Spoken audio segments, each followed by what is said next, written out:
तो दोस्तों स्वागत है आपका मेरे इस नए वीडियो में। लास्ट वीडियो में हमने कमांड प्रॉम्प्ट की बेसिक कमांड सीखी थी और इस वीडियो में हम जानेंगे कमांड प्रॉम्प्ट की कुछ एडवांस्ड कमांड के बारे में। तो एडवांस कमांड स्टार्ट करने से पहले दोस्तों, अगर आपने हमारे चैनल को सब्सक्राइब नहीं किया है तो जल्दी से सब्सक्राइब कर दीजिए और बेल आइकन को प्रेस कर दीजिए ताकि हमारे नए वीडियोस की नोटिफिकेशन आपको सबसे पहले मिले और आपसे हमारी आने वाली नई वीडियोस मिस ना हो। सबसे पहले ये समझ लेते हैं कि एडवांस्ड कमांड सीखने की ज़रूरत क्या है। तो मैं आपको ये बता देता हूँ कि हमने बेसिक कमांड्स जो सीखी हैं वो बहुत ही बेसिक ऑपरेशंस के लिए हैं और एडवांस कमांड सीखने के लिए आपको कम से कम उतनी कमांड अच्छे से समझ में आनी चाहिए, तभी आप एडवांस कमांड को इफेक्टिवली यूज कर सकते हैं। तो दोस्तों, एडवांस्ड कमांड सीखने के बाद मैं आपको उन कमांड्स का प्रोडक्शन में यूज करना भी सिखाऊंगा, जिसका मतलब ये हुआ कि मैं उन कमांड्स को आप अपने डेली यूजेज में या फिर बल्क एक्टिविटीज में कमांड्स को कहाँ यूज कर सकते हैं जिससे कि आपके डेली ऑपरेशंस इजी हो जाएं। जहां पर आपको बल्क एक्टिविटी करनी है वो सिंप्लीफाई हो जाए आपके लिए। तो चलिए बिना किसी देरी के चलते हैं कमांड प्रॉम्प्ट के ऊपर। वहाँ हम एडवांस कमांड को वन बाय वन यूज़ करते हैं, एग्जीक्यूट करते हैं और समझते हैं। तो दोस्तों, हम आ गए अपने कमांड प्रॉम्प्ट में। तो यहाँ जो सबसे पहली कमांड हम सीखने वाले हैं वो है dir का एडवांस्ड यूजेज। तो मैंने लास्ट वीडियो में आपको dir का यूज़ करना तो सिखा ही दिया था कि हम इसके थ्रू अपनी डायरेक्टरी के अंदर जो भी कंटेंट है उनको लिस्ट आउट कर सकते हैं। हम कुछ एडिशनल स्विच यूज करके dir कमांड से कुछ और भी डिजायर्ड आउटपुट्स ले सकते हैं, जैसा कि भी मैं आपको बताने वाला हूँ। तो आपको dir के कुछ एडवांस यूजेस सिखाने के लिए मैं एक ऐसी डायरेक्टरी में जाता हूँ जहाँ पे डेटा ज़्यादा हो। तो ऐसी डायरेक्टरी मुझे मिलेगी विंडोज़ के अंदर System32। ठीक है, हम System32 के अंदर आ गए। मैं स्क्रीन क्लियर कर अभी मैं अगर यहाँ पे dir करता हूँ तो यहाँ भी बहुत सारा डेटा है। तो अगर जब मैं एंटर करूँगा तो आप देखेंगे ये लिस्ट करता चला जा रहा है। तो एक कमांड जो सीखने वाली है वो ये है कि किसी भी इस टाइप के ऑपरेशन को अगर हमें बीच में अबॉर्ट करना हो तो हम यूज करते हैं कंट्रोल सी बटन। हमारी जो भी कमांड चल रही होती है मैं फिर से इसको चला देता हूँ और अगर मैं यहाँ पे कंट्रोल सी प्रेस करूंगा तो मेरी कमांड ब्रेक हो जाएगी। ठीक है, तो ये एक इम्पोर्टेंट कमांड है किसी भी टास्क को किल करने का। कमांड प्रॉम्प्ट में कुछ भी अगर कमांड चल रही है, कोई टास्क चल रहा है, अगर हमें उसको अबॉर्ट करना है तो हम कंट्रोल सी बटन का यूज करते हैं। ठीक है, स्क्रीन क्लियर कर लेते हैं। तो दोस्तों, अभी जैसे हमने यहाँ पे क्या किया, हमने dir किया तो लिस्ट बहुत सारी आ गई, हम कुछ देख ही नहीं पा रहे थे। इनफैक्ट जब वो बिल्कुल बॉटम में या फिर वो एंड हो गया था तभी हम उसको देख पा रहे थे कि इसके अंदर क्या डेटा, और जो डेटा ऊपर चला गया वो हमें नहीं दिख रहा था। तो इसके लिए dir के साथ एक कमांड स्विच यूज होता है, वो होता है dir के आगे हमें /p लगा देंगे तो /p मींस पेज वाइज कर देगा डेटा को। तो अगर अभी मैं dir के साथ /p करता हूँ तो यहाँ पे ये देखिए आपको उतना ही डेटा लोड किया है जितना मुझे मेरे करंट व्यू में विजिबल है। तो /p को मैंने जैसा आपको बताया कि इस पेज वाइज कर देता है, या फिर हम इस /p को पॉज भी बोल सकते हैं कि आपका विजिबल स्क्रीन में जब डेटा लोड हो जाएगा तो वो स्क्रीन को वहीं पॉज कर देगा। जब तक आप कोई की प्रेस नहीं करेंगे तब तक अगला डेटा वो लोड नहीं करेगा। तो यहाँ पर अगर मैं फिर से एंटर करता हूँ या कोई भी बटन प्रेस करता हूँ, कोई भी की प्रेस करता हूँ, तो फिर ये एक next lot of data load कर देगा। इसे मैं एंटर कर रहा हूँ तो ये देखिए इसने एक नेक्स्ट पेज लोड कर दिया है। पेज ही बोलेंगे इसको, आप चाहें तो समझने के लिए इसको पॉज भी समझ सकते हैं। तो ये ऐसे काम। ठीक है दोस्तों, यहाँ मैं कंट्रोल सी कर देता हूँ। दोस्तों, ऐसे ही dir के आगे /w यूज कर देते हैं तो अगर हम नॉर्मल DIR चलाते हैं, मैं जैसे दिखा रहा हूँ, आप इसमें चेक कर सकते हैं, इसमें आपको फोल्डर्स एंड फाइल्स के साथ उसका ये जो इन्फॉर्मेशन आ रही है, डेट एंड टाइम और साइज, अगर आप DIR के आगे /w लगा देते हैं तो आपको सिंपल सिर्फ फाइल नेम ही आएंगी, सिर्फ फाइल ये और डायरेक्टरी नेम ही आपको लिस्ट आउट होगा यहाँ पे। ऐसे ही हम DIR के मल्टीपल यूज कर सकते हैं, बहुत ज़्यादा कुछ नहीं है इसमें। तो DIR में जैसे अभी मैं अगर /n लिख देता हूँ आगे, ठीक है, तो ये क्या करेगा, मेरे जो भी डायरेक्टरीज और फाइल्स हैं उनको अल्फाबेटिकली अरेंज कर देगा, ठीक है, ऑर्डर कर देगा। वैसे ही दोस्तों कमांड के आगे जो हम स्लैश यूज करके कोई स्विच यूज करते हैं तो उस कमांड की पावर थोड़ी सी बढ़ जाती है, एनहांस हो जाती है, हम उसको थोड़ा कस्टमाइज्ड वे में यूज कर सकते हैं। तो मैं आपको एक चीज और बता देता हूँ कि अगर मैं यहाँ पे DIR के आगे /? तो मुझे DIR के स्विचेस जो हैं, सजेस्टेड स्विचेस हैं, वो सारे यहाँ दिखा देगा ये, ठीक है। तो आप ये देख सकते हैं कि हम DIR के साथ कौन कौन से स्विचेस यूज कर सकते हैं। जैसे कि हम DIR के आगे अगर हम ड्राइव लेटर डाल देंगे तो ऑब्वियसली वो ड्राइव के अंदर के कंटेंट को लिस्ट करता है। DIR के आगे हम सिर्फ पाथ को यूज भी कर सकते हैं। DIR के आगे हम फाइल नेम डाल सकते हैं तो फाइल नेम को डिस्प्ले कर देगा। उसके बाद हमारे पास सॉर्टिंग ऑर्डर के स्विचेस भी हैं, जिससे हम /o के आगे किस ऑर्डर में उसको डेटा को लिस्ट करना चाहते हैं, जैसा मैंने अभी आपको दिखाया था। टाइम फील्ड वाइज /w/x/4 ये स्विचेस हैं, आप इनको और समझ सकते हैं। फिलहाल के मैं लिए इसको स्किप कर रहा हूँ ताकि हम आगे बढ़ सकें। दोस्तों DIR के जो स्विचेस मैं आपको बताने वाला था उसका काम खत्म हो गया, तो हम रूट डायरेक्टरी पे आ जाते हैं। स्क्रीन क्लियर कर लेते हैं। जो अगली कमांड, एडवांस्ड कमांड मैं आपको बताने वाला हूँ, जो कि आपको जो भी हमारे IT प्रोफेशनल्स होंगे वो यूज करते होंगे, उनको बहुत ज़्यादा इसका ज़रूरत पड़ती होगी। जो पहली कमांड मैं बताने वाला हूँ वो है होस्ट नेम। तो जैसा कि दोस्तों आपको वो समझ में आ रहा होगा कि होस्ट नेम मतलब इस कंप्यूटर का नेम, यानी कि आप जिस कंप्यूटर पे कमांड प्रॉम्प्ट ओपन किया हुआ है, आप उस कंप्यूटर के होस्ट नेम को चेक कर सकते हैं यहाँ से। अगर मैं एंटर करता हूँ तो ये मुझे जो आउटपुट देगा वो मेरा कंप्यूटर का नाम होगा। जो भी मेरे कंप्यूटर का नाम होगा वो यहाँ पे डिस्प्ले हो जाएगा। तो सिंपल कमांड है, बट ये प्रोडक्शन में बहुत ज़्यादा यूज होता है, मीन्स प्रोफेशनल्स इसको फ्रीक्वेंटली यूज करते हैं, बहुत ज़्यादा ज़रूरत पड़ता है जहाँ पर भी हमारा नेटवर्किंग रिलेटेड ट्रबल शूटिंग होती है या फिर नेटवर्किंग रिलेटेड हमें कोई काम करने होते हैं, तो हमें वहाँ पे कंप्यूटर का नाम पता होना बहुत ज़रूरी होता है। तो IT प्रोफेशनल्स के लिए बहुत बेसिक कमांड है। ऐसे ही एक अगली कमांड इसी से रिलेटेड, अगर आपको होस्ट नेम याद नहीं है तो आप सिस्टम इंफॉर्मेशन कमांड भी चला सकते हैं, जिसके लिए हम सिस्टम इन्फो लिख देते हैं। बेसिकली इस कमांड से हमारे सिस्टम की सारी इंफॉर्मेशन, बेसिक इंफॉर्मेशन डिस्प्ले हो जाती है। तो मैं इसको एंटर कर देता हूँ, सिस्टम इन्फो है कमांड का नाम।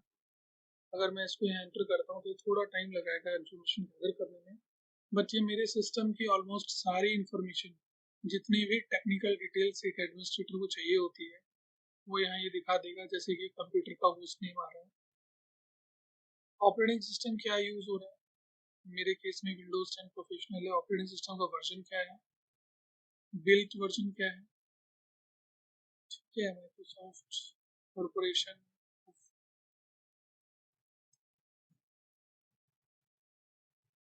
इसी के साथ साथ हम यहाँ ये भी चेक कर सकते हैं कि हमारे लैपटॉप में या सिस्टम में ये ऑपरेटिंग सिस्टम कब इंस्टॉल किया गया था। तो यहाँ पे ओरिजिनल इंस्टॉल डेट आ रही है, सिस्टम का बूट टाइम आ रहा है, मीन्स ये सिस्टम कब लास्ट टाइम पावर ऑन हुआ था या बूट हुआ था, ठीक है। आपका जो लैपटॉप या कंप्यूटर है उसका मैन्युफैक्चरर कौन है, ये डिटेल यहाँ पे आ रही है। सिस्टम की मॉडल डिटेल आ रही है यहाँ पे, ठीक है। सिस्टम टाइप, प्रोसेसर कौन सा यूज हो रहा है ना, बायोस वर्जन क्या है। इसके अलावा Windows system directory boot devices ये सारी बेसिक इंफॉर्मेशन है जो कि एक आईडी एडमिनिस्ट्रेटर को चाहिए होती है। हमने रैम कितना इंस्टॉल किया हुआ है सिस्टम में वो यहाँ दिखा रहा है, आपके सिस्टम में कितनी रैम है वो यहाँ दिखा देगा।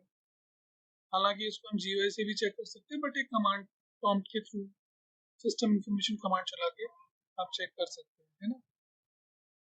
तो फिर यहाँ से आप ये पता कर सकते हैं हॉटफिक्स वगैरह है जो कि इतना इम्पोर्टेंट नहीं है, बट आपको यहाँ पे मिल जाता है। अगर आपका सिस्टम डोमेन में ज्वाइन किया हुआ होगा तो यहाँ पे आपको डोमेन दिखाएगा, ठीक है। उसी के साथ साथ जो डोमेन अकाउंट में अगर आपने लॉगिन किया हुआ तो यहाँ पे लॉग ऑन सर्वर दिखाएगा कि आप किस एक्टिव डायरेक्टरी सर्वर से कनेक्टेड है। ये IT प्रोफेशनल्स के यूज के लिए काफी इंपॉर्टेंट हो जाता है।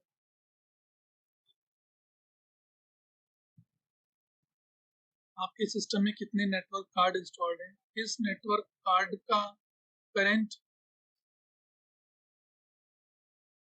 IP एड्रेस क्या है, प्लस उस नेटवर्क कार्ड का गेटवे क्या यूज कर रहा है। IP रिलेटेड बेसिक इंफॉर्मेशन आपको यहाँ पे मिल जाती है, ठीक है, जैसे कि आप चेक कर सकते हैं।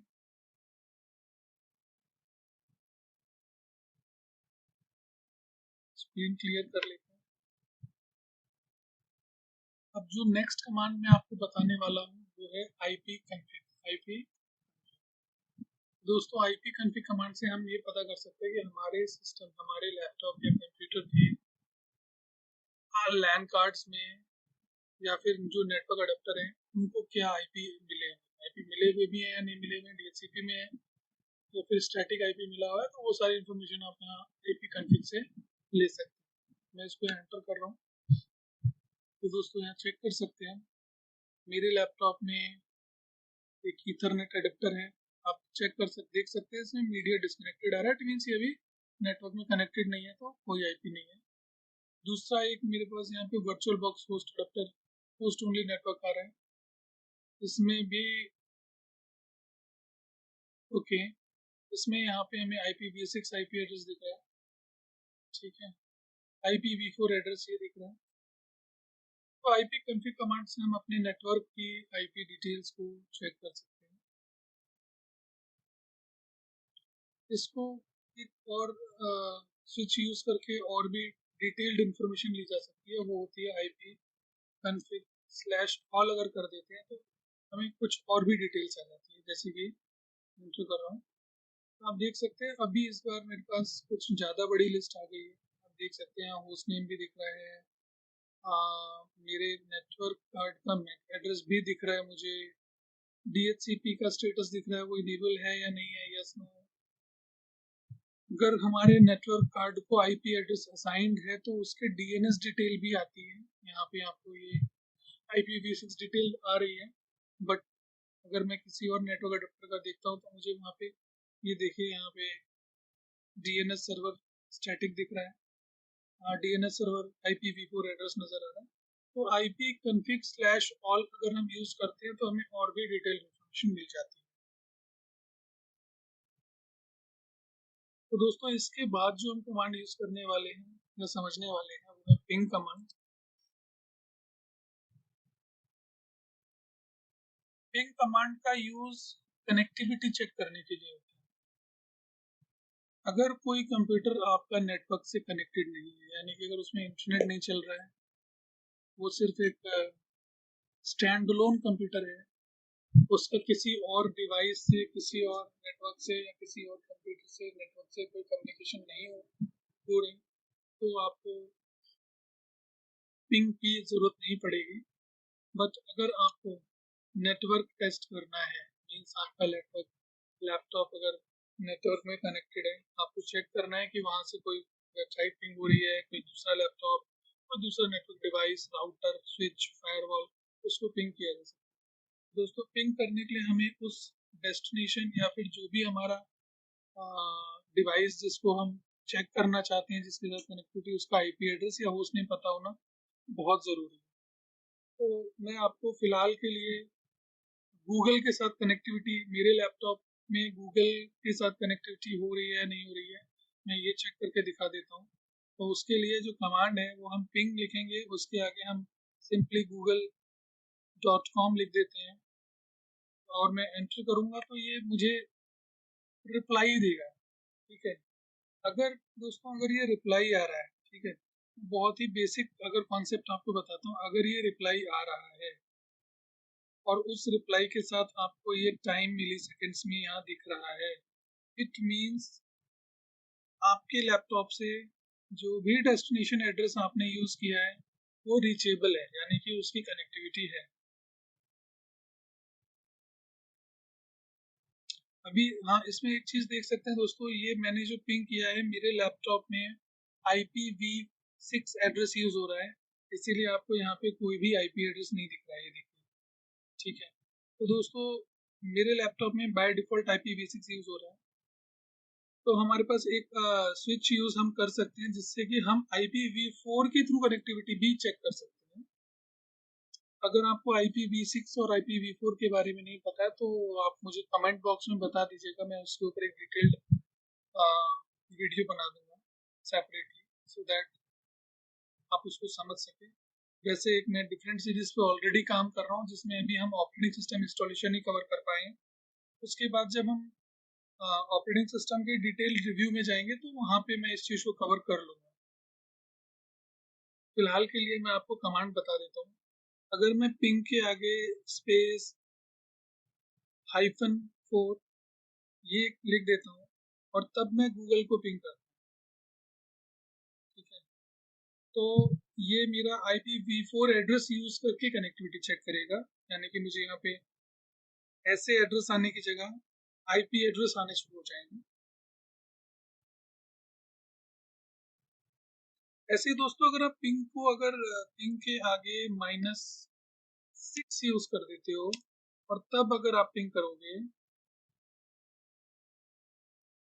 तो ये हम फोर्स कर रहे हैं अपने सिस्टम को IPv6 एड्रेस यूज करने के लिए, तो ये IPv6 में ही पिंग करेगा। तो अगर आपका सिस्टम, आपका लैपटॉप या कंप्यूटर बाय डिफॉल्ट IPv4 को यूज कर रहा है और आप IPv6 यूज करना चाहते हैं तो आप ये कमांड यूज कर सकते हैं। अगर IPv6 यूज हो रहा है, आप IPv4 में पिंग करना चाहते हैं तो ये स्विच यूज किया जा सकता है। अच्छा, आपको एक चीज और समझा देता हूँ कि जब हम IPv4 में पिंग करते हैं तो नॉर्मल सिनेरियो जब भी कोई पिंग करता है तो वो यही वाला होता है।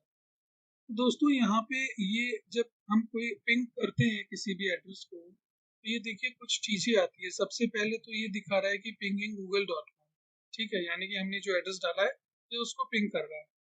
सिस्टम ने अपने आप ऑटोमेटिकली गूगल का IP रिजॉल्व किया है, ठीक है, और उसको 32 बाइट्स ऑफ डेटा के साथ पिंग करने के लिए कोशिश कर रहा है, ठीक है। तो यहाँ मैं जो आपको समझाना चाह रहा हूँ कि ये देखिए, reply from this IP address bytes is equal to 32 bytes, यानी कि ये जो पैकेट भेज रहा है वो 32 बाइट का पैकेट भेज रहा है। टाइम जो लिखा हुआ रहा है इसका मतलब ये हो जाता है कि जो इसने पैकेट भेजा उसको जाने में 95 मिली सेकेंड का टाइम लगा।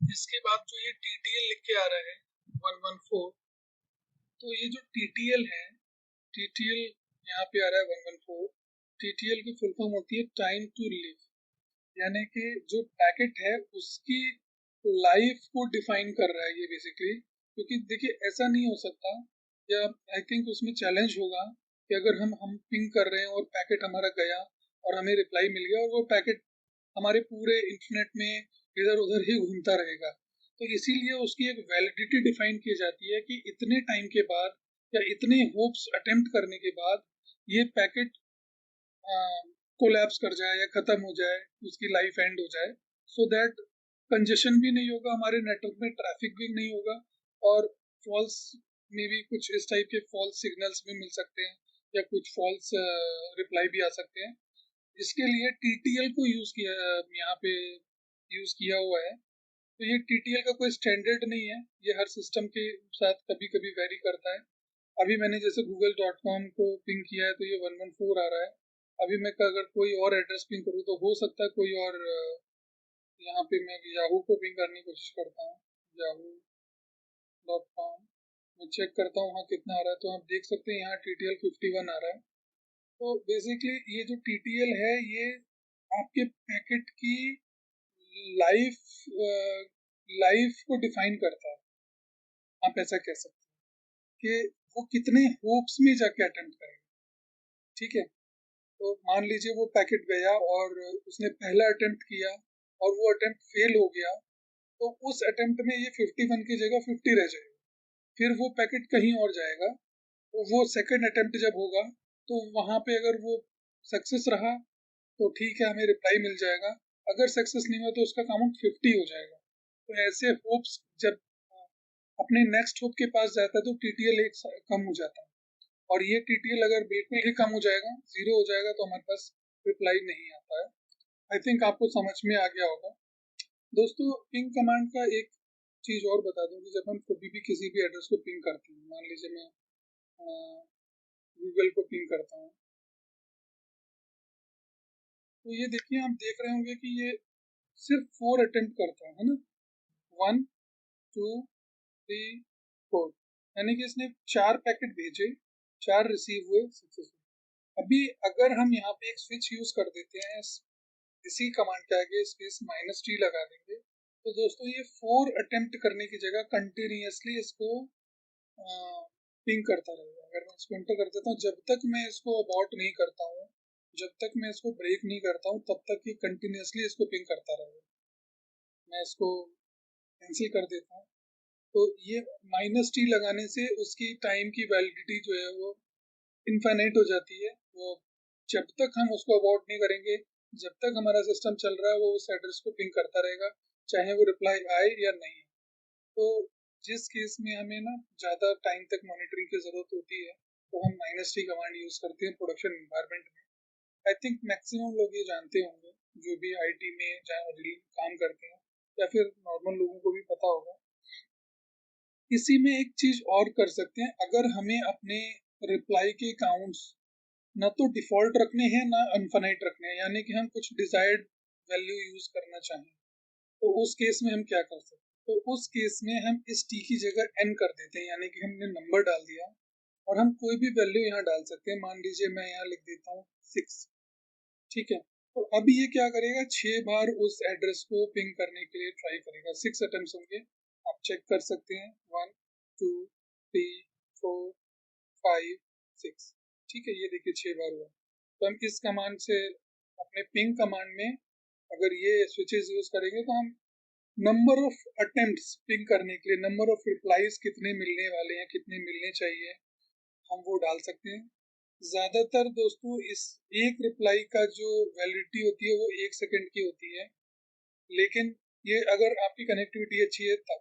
ठीक है, तो हम इसको मेजरमेंट के लिए भी यूज करते हैं। मैं आगे इन फ्यूचर आपको कभी, जब हम अपने एडवांस नहीं, एक्सपर्ट कमांड सिखाऊंगा, और हम स्क्रिप्टिंग सीखेंगे, बैच स्क्रिप्टिंग सीखेंगे या पावरशेल स्क्रिप्टिंग सीखेंगे, तो वहां पे जब कभी भी हमें कुछ टाइम ड्यूरेशन अगर बीच में रखना है दो कमांड के, तो हम पिंग कमांड का यूज बड़ा इफिशिएंटली कर सकते हैं। वहां पे हम नंबर ऑफ अटेम्प्ट वहां डाल के उस दो कमांड के बीच की ड्यूरेशन को, उस गैप को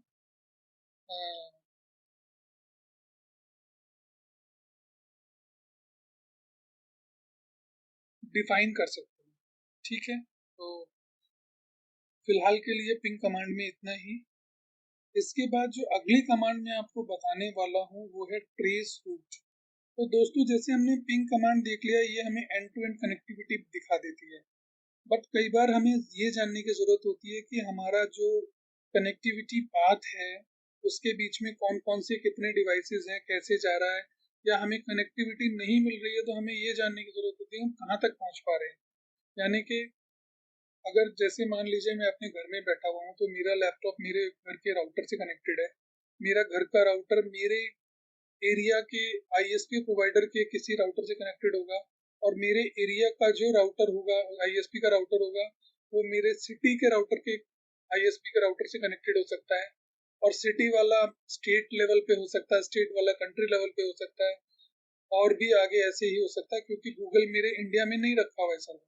गूगल का सर्वर ऑब्वियसली बाहर यूएस में है, तो वहां तक पहुंचने के लिए नंबर ऑफ डिवाइसेस बीच में पड़ेंगे। तो ये जो नंबर ऑफ डिवाइसेस पड़ती है, हम इनको टेक्निकली हम इनको नंबर ऑफ होप्स बोलते हैं, कि उसको कितनी डिवाइसेस से गुजरना पड़ेगा। इस चीज को हम होप वर्ड यूज करते हैं इसके लिए। तो जब भी हमें ये चेक करना होता है कि मेरा अगर गूगल तक मैं नहीं पहुंच रहा हूँ, तो क्या मैं अपने घर के राउटर तक पहुंच पा रहा हूँ, क्या मैं अपने सिटी के राउटर तक पहुंच पा रहा हूँ, अपने आईएसपी के राउटर तक या इंडिया के राउटर तक मैं कहाँ तक पहुंच रहा हूँ।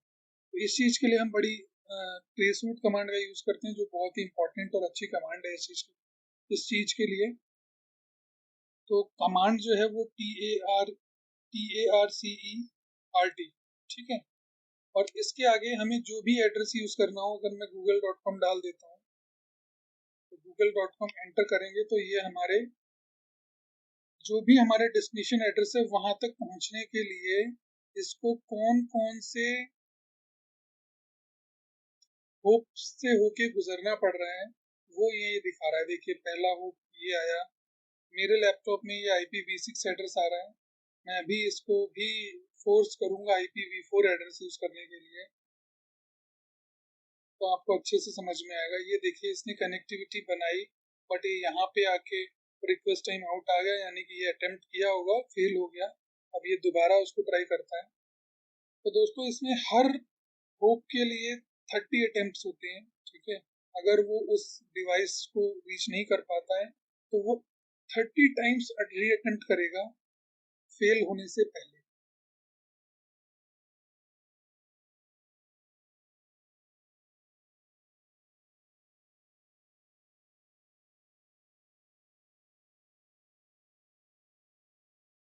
तो दोस्तों मैं इसको कैंसिल कर देता हूँ, सो दैट हम IPv4 के थ्रू इसको चेक कर पाए। मैं यहाँ पे वर्जन 4 यूज करता हूँ और ट्रेस रूट करते हैं। तो ये देख लीजिए दोस्तों, ये IPv6 की जगह IPv4 यूज करना शुरू कर चुका है। तो अभी ये देखिए ट्रेसिंग रूट, इसने गूगल का एड्रेस रिजॉल्व किया सबसे पहले कि मुझे इस एड्रेस तक पहुंचना है, ठीक है, का रूट ट्रेस करना है। ये मेरे लैपटॉप का नहीं है, ये मेरे राउटर का एड्रेस है, ठीक है दोस्तों। उसके बाद ये मेरे राउटर से निकला, उसके बाद इसको जो फर्स्ट होप मिला होगा वहां तक पहुंचा। उसके बाद जो भी नेक्स्ट डिवाइस है, मे बी वहाँ पे ये कनेक्टिविटी नहीं मिल पाई है, तो इसने उसको अटेम्प्ट करने के बाद रिक्वेस्ट टाइम आउट दे दिया। उसके बाद वो नेक्स्ट होप में चला गया, यहाँ से उसको कनेक्टिविटी मिली। उसके बाद ये देखिए एयरटेल ब्रॉडबैंड में चला गया है। तो ऐसे करते करते ये जब तक डेस्टिनेशन एड्रेस गूगल इस आईपी तक नहीं पहुंचेगा, ये आपको सारे होप्स दिखाएगा। तो जिस केस में कनेक्टिविटी अवेलेबल नहीं होती है, तो आपको ये पता लग जाता है कि मैं वहां तक तो पहुंच रहा हूँ, उस पर्टिकुलर डिवाइस तक हम पहुंच पा रहे हैं, उसके आगे कुछ प्रॉब्लम हो सकती है, तो अकॉर्डिंगली ट्रबल शूट किया जा सकता है। तो देखिए दोस्तों, इसने पूरा यहाँ पे ट्रेस रूट करके सारे होप्स दिखा दिए, और फाइनली ये जो एड्रेस है गूगल का एड्रेस, यहाँ तक ये पहुंच चुका है। तो स्क्रीन एक बार फिर से क्लियर कर लेते हैं।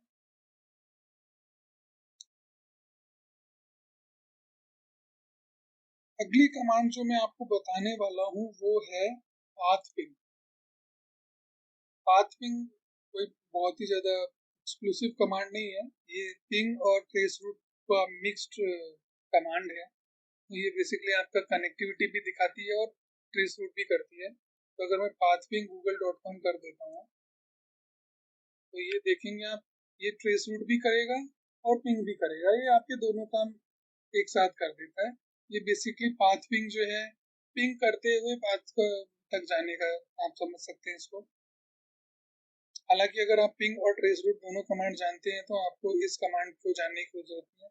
तो ऊपर देख सकते हैं, इसने पहले ट्रेस किया, उसके बाद ये कंप्यूटिंग स्टैटिक्स फॉर 50 सेकंड। आपको पूरी पिंग की स्टैटिस्टिक्स जो है बाइट सेंड करके उसके कितने आपको TTL और ये सब इंफॉर्मेशन जो मिलती थी हमें, टाइम जो MS रिस्पॉन्स आता था माइक्रो सेकंड में, वो सब डिटेल आपको यहाँ मिल जाएगी।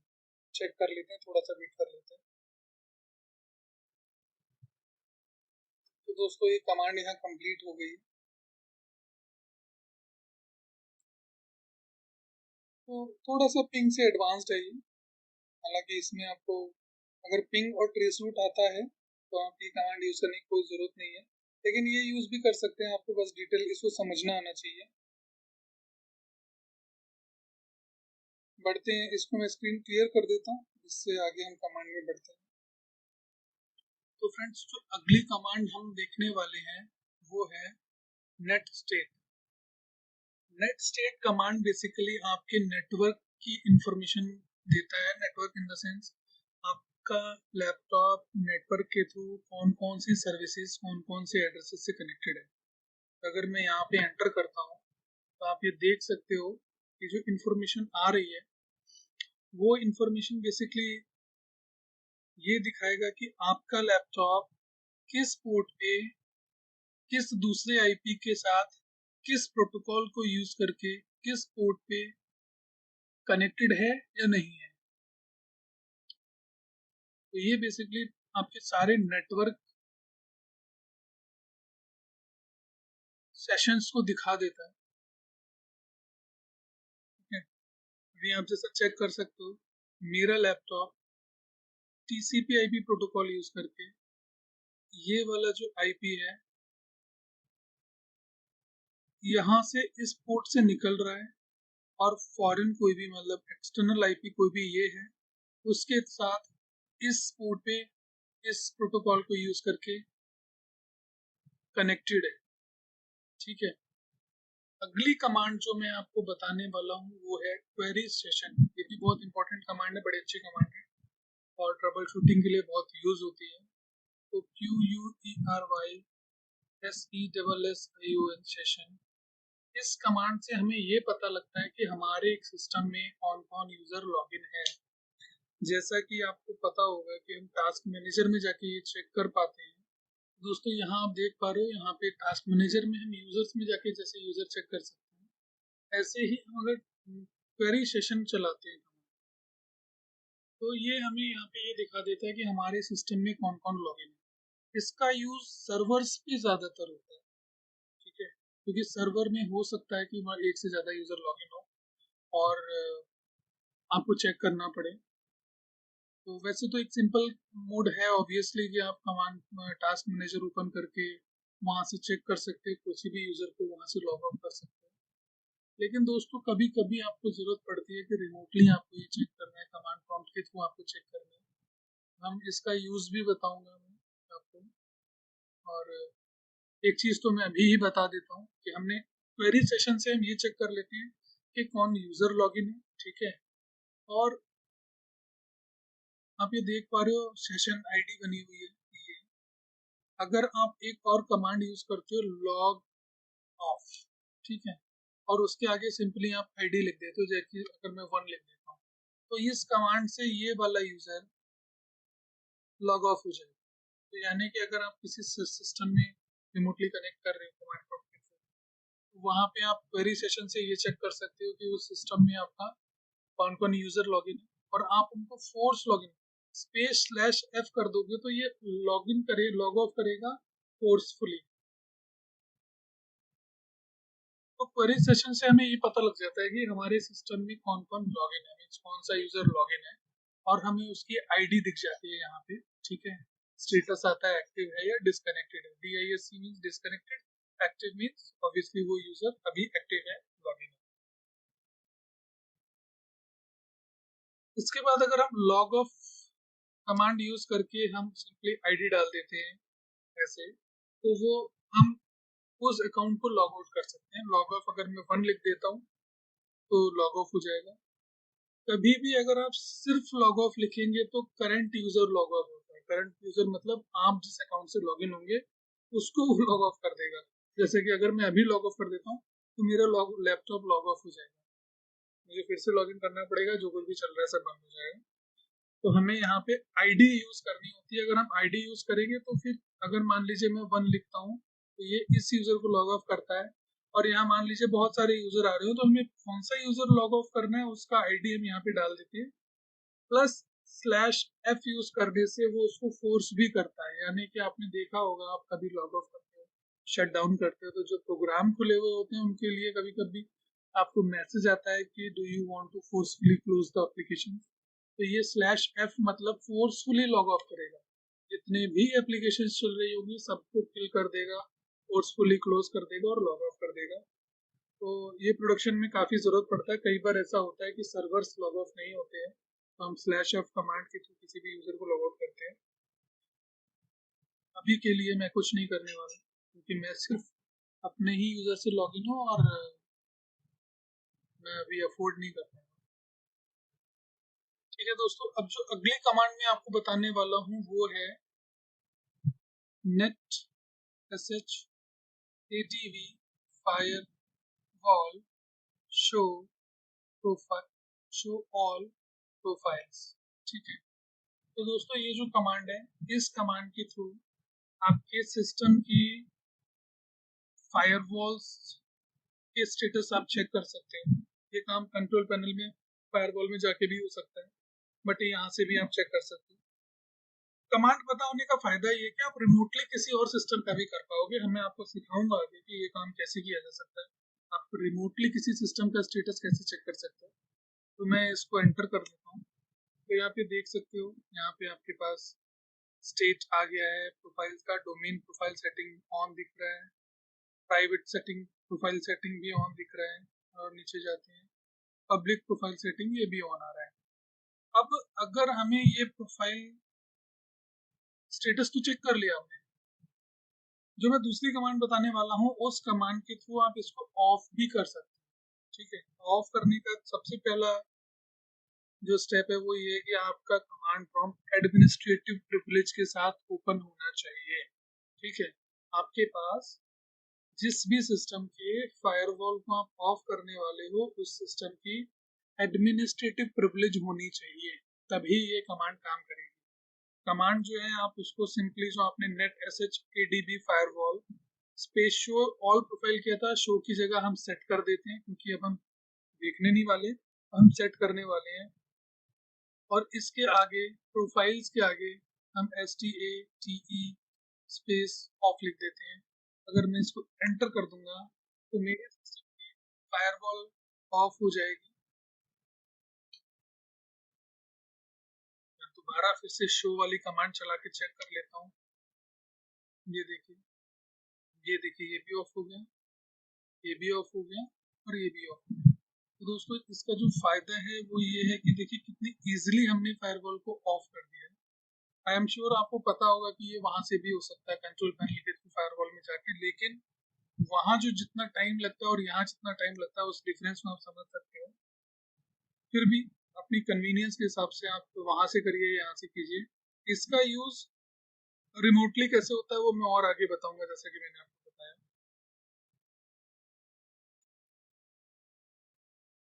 तो अभी हम एक काम करते हैं, मैंने अपनी सारे फायरवॉल्स को ऑफ कर दिया था, मैं उनको फिर से ऑन करने वाला हूँ। तो मैं इस ऑफ की जगह ऑन वर्ड यूज करता हूँ और एंटर करता हूँ, और मैं फिर से चेक कर लेता हूँ कि मेरी फायरवॉल वापस ऑन हो गई नहीं हो गई। यस, मेरी फायरवॉल सारी फिर से ऑन हो चुकी है। ठीक है दोस्तों, अगली कमांड जो मैं आपको बताने वाला हूँ वो है शट डाउन स्पेस -r और 00। ठीक है, तो दोस्तों ये कमांड जो है किसी भी सिस्टम को या अपने सिस्टम को शट डाउन कमांड प्रॉम्प्ट के थ्रू शट डाउन करने के लिए यूज होती है। कमांड सिंपल है, shut down space -r। R का मतलब होता है रीस्टार्ट। ठीक है, अगर मैंने आर लिखा है तो मेरा सिस्टम रीस्टार्ट होगा। कमांड तो शट डाउन ट्रिगर होगी, बट मेरा कंप्यूटर फिर से स्टार्ट ही हो जाएगा इस -r स्विच को यूज करने से। ये जो मैंने -t लिखा हुआ है उसके आगे 00 लिखा हुआ है, यानी कि मैंने टाइम डिले डाला है, कितने टाइम के बाद मेरा ये कमांड एग्जीक्यूट होगा। यहाँ पे मैंने 00 कर दिया, इसका मतलब है इमीडिएटली रीस्टार्ट कर दो या इमीडिएटली शट डाउन कर दो। ये टाइम सेकंड में होता है, तो मैं इसको बढ़ा भी सकता हूँ। इसको मैं 60 कर दूंगा तो 1 मिनट हो जाएगा, इसको मैं 600 कर देता हूँ तो ये 5 मिनट हो जाएगा। ठीक है, इस हिसाब से आप अपना टाइम डिले भी डिफाइन कर सकते हैं। ये कमांड भी बैच स्क्रिप्टिंग में अगर कभी भी आपको सिस्टम को रिस्टार्ट करने की जरूरत पड़ती है कहीं पर भी, किसी मूवमेंट पे तो यूज किया जाता है। अगली कमांड जो मैं आपको बताने वाला हूँ वो है task list. Task list, task list से आप देख सकते हैं कि आपके सिस्टम में टास्क मैनेजर में आप जाते हो तो जितनी भी सर्विसेज चलती हुई दिखती हैं, वैसे ही आपको यहाँ पे सारी सर्विसेज नजर आने लगती है। दोस्तों, जब भी आप किसी सिस्टम को रिमोटली कनेक्ट करने में सक्सेसफुल हो जाओगे, अगर जो मैं आपको आगे बताऊंगा, तो आप उस सिस्टम में रिमोटली आप कमांड प्रॉम्प्ट से कैसे चेक करोगे कि उसमें क्या क्या सर्विसेज चल रही है ना। तो उसकी कमांड टास्क लिस्ट होती है, आपको दिखता है।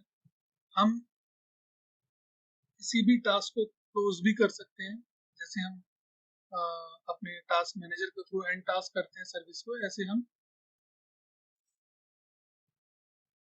ओके। तो हमने ये देख लिया कि हमारे सिस्टम में कौन कौन सी सर्विसेज चल रही हैं, क्या एप्लीकेशन ओपन है, ठीक है।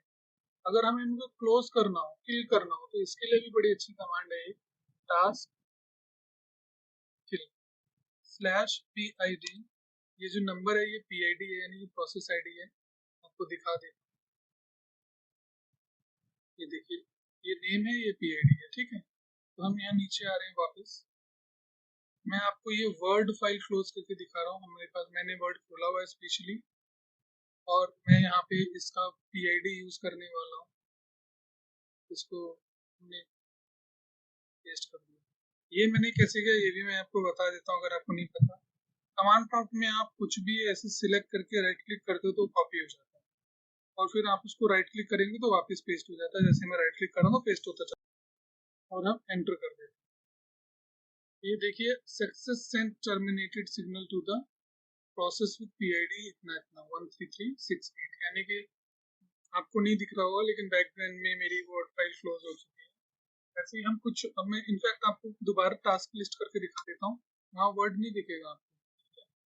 ये पावर पॉइंट भी हम इसको भी क्लोज कर सकते हैं, तो मैं एक काम करता हूँ, पावर पॉइंट का 9504 है ना, 9504, देखिए ये भी क्लोज हो गया है ना। ऐसे आप किसी भी टास्क को क्लोज कर सकते हैं रिमोट। ओके दोस्तों, तो मिलते हैं इससे अगले वीडियो में, जहां मैं आपको बताऊंगा एक्सपर्ट कमांड के बारे में। साथ ही साथ उस वीडियो में हम ये भी जानेंगे कि किसी भी सिस्टम को रिमोटली कैसे कनेक्ट किया जा सकता है, और रिमोट कंप्यूटर में हम ये सारी कमांड्स जो भी मैंने आपको एडवांस्ड में या फिर एक्सपर्ट में बताई हैं, उनको यूज करना भी सीखेंगे। अभी के लिए इतना ही। तो दोस्तों, अगर आपको ये वीडियो पसंद आई है तो इस वीडियो को लाइक कर दीजिए, और आपने हमारे चैनल को अगर अभी तक सब्सक्राइब नहीं किया तो सब्सक्राइब कर लीजिए, और बेल आइकन को प्रेस कर दीजिए। Thanks for watching.